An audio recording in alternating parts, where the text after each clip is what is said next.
Syed MD Faruqui Hasan. Faruqui Hasan কি এখানে আছে?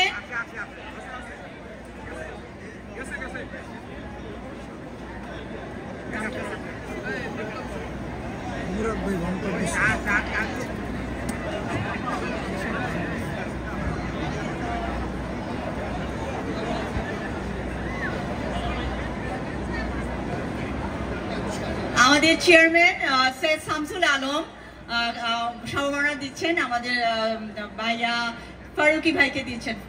Thank you.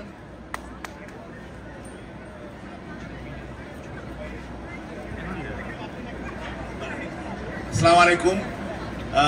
আমি জানি যে সবাই এখন গান শোনার জন্য উৎসুক হয়ে আছে। এই মুহূর্তে আমার কোনো বক্তব্য দিয়ে বা কথা দিয়ে আপনাদের সবাই বা নষ্ট করতে চাই না। সবাই ভালো থাকবেন, ইনশাল্লাহ আবার সবার সাথে দেখা হবে। সবাই ভালো থাকবেন। জি, আসসালামু আলাইকুম। Thank you very much, thank you very much. এরপর আমি আমন্ত্রণ করব মহিদ ইসলাম